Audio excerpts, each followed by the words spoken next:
Hello students, a very good evening to all and welcome back to Daily Current Affairs of 24th of June. So these are the 5 topics for today. So first important article is related to FCRA, that is Foreign Contribution Regulation Act. So recently government has made the rules more stricter for the NGOs as well as other organizations who are receiving the foreign funding in India. Next article is about the Interstellar Comet 3I Atlas. So we shall be discussing what is Interstellar Comet and what were the recent findings, etc. etc. Next article is very important. It is related to ecologically sensitive areas. So recently government is trying to notify some of the areas in Western Ghats as ecologically sensitive areas. Next article is about Chapekar brothers. So on 22nd June 1896, in that duration 1896-97, Chapekar brothers have assassinated British Plague Commissioner. That's why this article becomes very important. And finally, next article is about Pradhan Mantri Rashtriya Bal Puraskar. So in last few years UPSC is focusing on the awards and honors also. That's why briefly we shall be discussing about these awards. So the first article is about Foreign Contribution Regulation Act rules. So basically recently government has tightened these rules. So how these rules are tightened?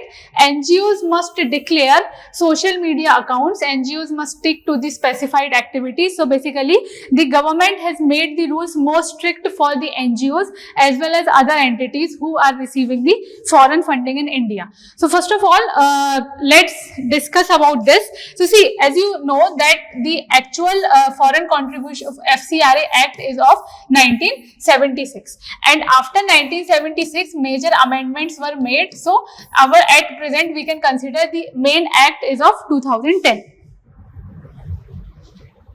Now, so recently what government has done? Recently government has notified Foreign Contribution Regulation Amendment Rules 2026. So see, please have a basic understanding of act and rules. So what we are saying that at present the main act is of 2010. Now to implement any act you have to make certain kind of rules and regulations, because in act we will be mentioning the broader objectives, what all things we have to do. But if you have to implement those things, you have to make certain rules and regulations. So because of that government has notified this FCRA rules 2026 so as to implement the important provisions of FCRA 2010. So now let's discuss quickly about the FCRA Act 2010, because this is the main regulation, main act which is governing the foreign funding in India. So see, what is the main purpose of this act? This act will be regulating the foreign donations which the NGOs as well as other entities are receiving in India. So basically here government has to ensure that what all foreign funding is coming in India, it is used actually for the purpose for what what NGOs are taking that funding. So government has to ensure that that funding must not harm the national security, that funding must not harm the public interest or democratic institutions in India. So basically government has to ensure that the funding which the institutions are receiving, that funding must not influence the political, social or the economic aspects of our country. So foreign entities must not influence these aspects in our country.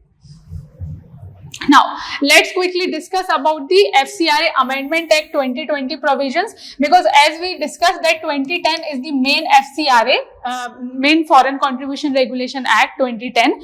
But in this act, many kind of amendments were made in 2020. So here I will be discussing some of the major amendments which were made. First changes were made that there was a ban on sub-granting. Sub-granting means, for example, if an NGO is receiving a foreign funding from any institution, then this NGO have to use the entire funding itself only. This NGO must not transfer the funding to any other NGO or any other entity. Next thing was administrative expenses. So here the government is saying whatever foreign funding you are receiving, so you must not use not more than 20% of that foreign funding in the administrative expenses. See, I will explain. For example, if an NGO is receiving foreign funding of around 1 crore. So the government is saying that, so what will be the 20% of 1 crore? So this will be 20 lakhs. So government is saying that you cannot spend more than 20 lakhs on the administrative expenses. Administrative expenses like the salaries of the employees, or the maintenance, or the phone bills, electricity bills, all these come under the administrative expenses. So government is saying that if you are spending more and more on the administrative expenses, then you will be spending very less for the objective for which you have taken the money, right? For example, if any NGO is saying that we want foreign funding for developing schools or hospitals, so if 30% or 50% you are spending just on the administrative expense, then what amount of money will you spend for the schools or hospitals? So that's why now government has put a cap. Earlier I think this was 30% or 50%. Now you cannot use more than 20% of the foreign funding which you have received in the administrative expenses. Next thing is the SBI FCRA account. So here government is saying that whichever NGO or organization is receiving foreign funding, that organization must have a account in SBI and must have an account in SBI New Delhi main branch, and money must come in that account only. Why government is doing that? So that everything can be monitored, everything can be under surveillance.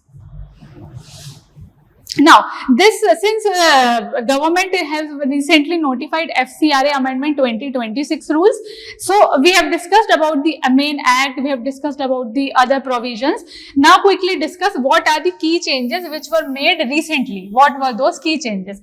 So first key change was that NGOs must declare about their social media account. For example, if any NGO has any social media account, then NGO must tell the government that we have that social media account, so that government can track that account, or government can monitor all the activities of NGOs, because NGOs, maybe sometimes NGO can post anything, can comment on anything which might affect the public order, or which may which might affect the law and order situation in India. So that's why government must know that if any NGO or organization which is receiving foreign funding have any social media account or not, so that each and every activity can be easily traced.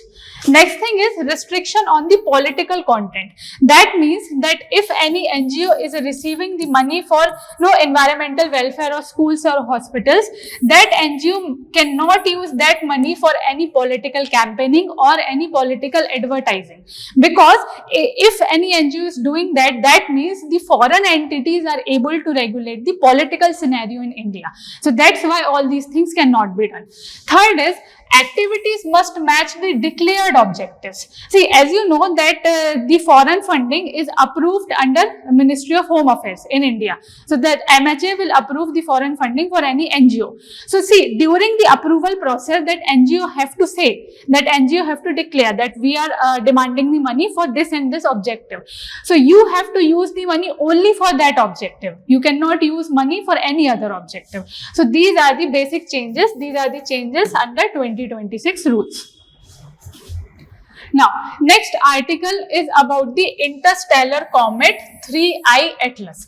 So, news is not the discovery of this interstellar comet.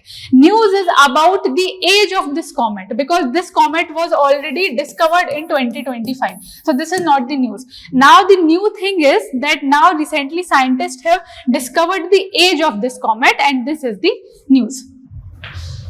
So here the article says that astronomers have found that interstellar comet 3I Atlas may be 10 to 12 billion years old.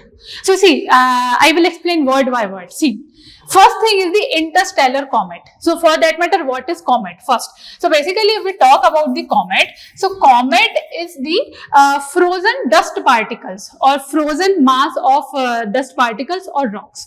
So if we talk about comet, so what are comets? Comet are the frozen dust particles in the space. These are the comets. If we talk about the interstellar comet means any comet which is beyond the solar system. Any comet which is not part of that solar system, it was just passing through your solar system. So see, for that you must have a basic idea of this. See, as you already know, see for example, this is your universe, right? Now in the universe you will be having many galaxies. Universe have trillions of galaxies at present. Now one of the galaxy in the universe is the Milky Way galaxy, and in Milky Way galaxy we have our solar system. Understood? So if I am saying that anything is interstellar, any comet is interstellar, the meaning of this is this comet is not present in our solar system. Our Milky Way galaxy have many stars.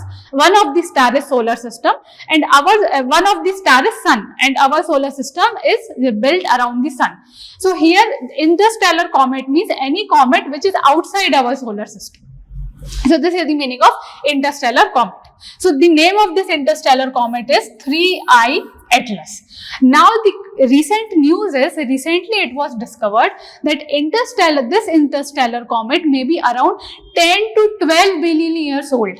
Now why it is important? Because the age of our solar system, the solar system of which our Earth is part of, that is only around 4.6 billion years old, and the age of this interstellar comet is around 10 to 12 billion years old. So this is the time period during which our own Milky Way galaxy was evolving. That's why this is important, because in that duration our Milky Way galaxy was evolving, and in this duration only this comet was forming. So if we are able to study this comet, study this comet, then we can easily study the duration, the composition of our Milky Way galaxy. All these things we can easily study. Now let's quickly discuss about the 3I Atlas. What is the meaning of this? So see, first important thing is, if we talk about 3I, so basically 3I means the interstellar object, and 3 means this is the third confirmed interstellar object. So it's not like first time in 2025 we discovered any interstellar object. So here first interstellar object which was discovered by Oumuamua, second was Borisov, and third interstellar object is Atlas. So please remember this. So here what is 3I? 3I means third confirmed interstellar object in space. And why the name Atlas is given? Because it was discovered by Asteroid Terrestrial Impact Last Alert System telescope. So please have a basic idea about Atlas telescope also. So basically Atlas is a kind of early warning system. Understood? Atlas is a kind of early warning system. So with respect to what it provides early warning? It provides early warning with respect to near-Earth objects. For example, if any comet is about to strike Earth, or if any asteroid is about to strike Earth, then it might create destruction. So with respect to those matters, Atlas telescope will provide the early warning, so that evacuation, all things can happen. So if we talk about the Atlas, so basically Atlas comprises of overall 4 telescopes in the world, and the main purpose of these telescopes is to scan the entire night sky. So these telescopes will scan the entire sky, and they will find out that whether any near Earth object like comet or asteroid are coming on Earth or not, so that we can plan some evacuation. So that's why, since it was discovered by Atlas, and second thing, this is the third interstellar object, that's why the name is 3I Atlas. So here please remember this, that till now 3 interstellar objects have been discovered so far. Next thing is, how did scientists have estimated its age? So see, you don't have to go in much detail for that topic. Just remember that what all basic components are needed to discover the age of any object in the space. So here, scientists have studied the water molecules, carbon isotopes, as well as deuterium, which is also known as heavy hydrogen. So what you can remember for the prelims, that all these 3 things are required if you want to discover the age of any object, for example, interstellar object. And how scientists could study all these things? Scientists could study these things using the observations which were made by James Webb Space Telescope. James Webb Space Telescope is very, very important, that it was formed by the collaboration of which countries, which space agencies, in which year it was formed, what was the objective. So this we shall be discussing about James Webb Telescope. Next thing is, so what things were found, because see, we are saying here that this is interstellar comet, right? That means this comet does not belong to our solar system. So after studies, we found that this interstellar comet have few properties which are not present in the comet of our own solar system. So what were those properties? Properties were extremely high deuterium content, unusual carbon isotope ratios, as well as chemical signatures which were not present in the comets of our solar system. So there were few characteristics of this comet which are not present in the comet of our solar system. Okay, so since it was discovered by James Webb Telescope, so let's quickly discuss about it. So please remember, first thing is, James Webb Telescope is considered as a successor of Hubble Space Telescope. Okay, and when it was launched in year 2021. Which space agencies are involved? So NASA, European Space Agency, as well as Canadian Space Agency. These are the three space agencies which are involved here. Now, what all things will be studied by James Webb Telescope? So see, this telescope will study about the universe. It will study about any near Earth objects like comets or asteroids, or it will study about the exoplanets, about galaxies. All these things will be studied by James Webb Telescope. Now, next article is about the Western Ghats. So now central government is planning to designate some of the areas in Western Ghats as ecologically sensitive areas. So yes, first of all, let's discuss a few things. So see, this we have discussed that some parts of Western Ghats will be designated as ecologically sensitive areas. Now, how central government is able to do this? So this strategy or proposal of central government is based on the recommendations of Kasturi Rangan Committee. So basically, Kasturi Rangan Committee has proposed to designate some areas as ecologically fragile regions so that we can protect them. Now, first of all, let's discuss what is the meaning of ecologically sensitive area. See, ecologically sensitive or ecologically fragile region means, for example, this is one area in Western Ghats. So, we can say this area is ecologically fragile when this area is very rich in biodiversity. Rich in biodiversity means this has huge diversity of flora, fauna, endemic species, etc. So that's why we can say that this has a rich biodiversity. Now, when it can become fragile? It can become fragile when, if you are making a very small disturbance, and due to that small disturbance, huge change can occur, and that change is irrecoverable. That means if you have made any change, no, you cannot go back. So this is the meaning of the ecologically fragile region, where any region is very rich in biodiversity, but it is threatened by the human activities, it is threatened by habitat loss, and if you are making a very small change, then also a huge change can occur, and that change will be irrecoverable. This is the meaning of ecologically sensitive area.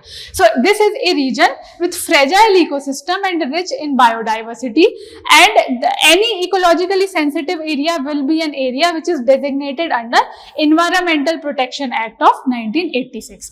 And if you are designating any area as ecologically fragile area, then that area in that area, many activities, for example mining or for example deforestation, these all things will be prohibited. Now, since we are talking about the areas of Western Ghats, so let's quickly discuss a few things about Western Ghats. So first of all, let's discuss the states in which Western Ghats is spread. So it starts from Gujarat, then it goes to Maharashtra, after that it goes to Goa, then it goes to Karnataka, then it goes to Kerala, and then it goes to Tamil Nadu. So please remember that Western Ghat is spread across 6 states in India. What are those 6 states? Gujarat, Maharashtra, Goa, Karnataka, Kerala, and Tamil Nadu. Please remember this. Now, next thing is, this is a very important part of the world's 8 hottest hotspots of biological diversity. See, any region is biodiversity hotspot when it has huge diversity of flora and fauna, huge diversity of endemic species, and it is threatened by the human intervention. That region is called biodiversity hotspot. Now, hottest hotspot means that even if you make a little bit of change, a huge amount of change can occur and everything can be destroyed. habitat can be destroyed, the food web can be destroyed, everything can be destroyed. So Western Ghats is considered among the world's 8 hottest hotspots of biological diversity. So let's quickly see the 8 hottest hotspots of the world. So see, this we have already discussed, that Western Ghats and Sri Lanka, they have high value of endemism, they have high diversity of flora and fauna. That's why they are considered as the world's hottest hotspots, because they are threatened by human intervention also. What are the other areas? Next area is the Indo-Burma region. That means the region of Malaysia, Thailand, Vietnam, those regions. Next is the Sundaland. That means the regions of Andaman Nicobar Islands. After that, Philippines. After that, Madagascar in Africa. After that, the forest of Tanzania and Kenya in Africa. After that, the Caribbean islands in the Central America. And finally, the Brazil's Atlantic forest. These are the world's hottest hotspots. See, overall, if we talk about the hotspots, no?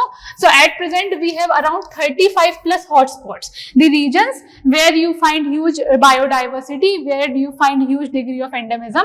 But in those also, these are the 8 hottest hotspots of the world. Now, let's continue the discussion of Western Ghats. So, next thing about this is that Western Ghats play a very important role in the regulation of Indian monsoon. How we can say it plays important role? See, as you already know, the important mode of rainfall in India is the orographic rainfall, right? So, what is the meaning of orographic rainfall? That means, for example, this is a mountain, and these are the rain-bearing winds. So, these rain-bearing winds will rise, they will become heavy, they will create clouds, and hence they will fall. This is the meaning of orographic rainfall. So these Western Ghats are primarily responsible for the orographic rainfall in India. How they are responsible? See, for example, this is the monsoon wind. So one branch will be going in the form of Bay of Bengal branch, and one branch will be coming in the form of Arabian Sea branch. So this Arabian Sea branch will try to move up in the Western Ghats, and when these rain-bearing winds are trying to move up, they will create clouds, and hence rainfall will come. That's why it plays a very important role in the regulation of Indian monsoon. After that, this area is considered as UNESCO World Heritage Site. So many sites in Western Ghats are considered as UNESCO World Heritage Site. So for that point also, this is very important. Next thing is, since we are saying that it is biodiversity hotspot, so you must have a basic idea about some biodiversity. So for example, it is home to several endangered species like lion-tailed macaw, Nilgiri teher, Malabar civet, etc., etc. Next thing is that since we are talking about the biodiversity, so it's not only about fauna, it will be about flora, it will be about every other thing in the ecosystem. So major rivers, many rivers have their origin in the Western Ghats. For example, Godavari, Krishna, Kaveri, Tungabhadra and Periyar. All these rivers have their origin in the Western Ghats. So let's see from this diagram also. I think here we can see easily Godavari, Krishna and Kaveri. These are the 3 main rivers. Apart from that, we have Tungabhadra and we have Periyar. So I think UPSC has already asked a question in prelims that which of the following rivers have their origin in the Eastern Ghats. So similar kind of question can be asked from Western Ghats also. So at least some of the major rivers you must have a basic idea. Okay, so I think this we already discussed.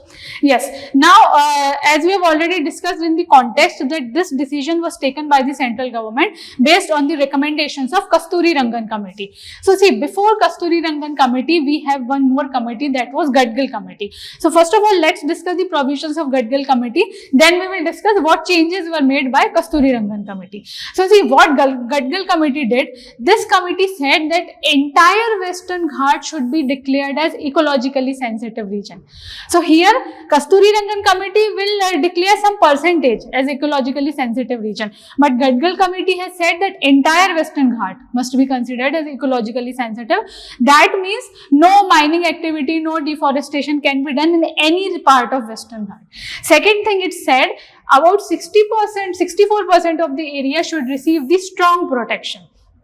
Next thing is strict restrictions on the development activities and decentralized governance with local participation. So basically, according to this committee, Western Ghat is very ecologically fragile region. No developmental activity must happen there. Entire region must be declared as ecologically sensitive, and local participation must be ensured for the proper governance in that region. But problem with this was, since this committee has declared the entire Western Ghat as ecologically fragile, that means it will affect the habitation there, it will affect the development activities, as well as it will affect the livelihood of people there. So that's why the provisions of this committee could not be accepted. So now comes Kasturi Rangan committee in 2013. So this committee recommended that only 37% of Western Ghats must be declared as ecologically sensitive area. So at least in this 37% region, no developmental activity or mining, deforestation must happen. Second thing, it said that we must balance the conservation with development, because in Gadgil committee you were not focusing on the development, but Kasturi Rangan committee is saying that I know that you have to focus on the environmental conservation, but you have to focus on the livelihood and habitation also. So you have to balance the conservation along with the developmental initiatives. Now next thing is focus mainly on the natural landscape rather than the human dominated regions. That means this committee is saying that you don't focus on all the landscapes in the Western Ghats. At present, focus only on those areas which are natural landscape, because the areas which are already dominated by the human beings, you cannot do anything, but at least the areas which are still preserved, at least protect those areas. So now this report became the basis of the this current proposal. So now the activities which will be restricted, we already discussed. What will be those activities? Mining, quarrying, thermal power stations, or any industries which are highly polluting, large scale construction projects, all these activities will be banned or will be prohibited in the ecologically sensitive regions.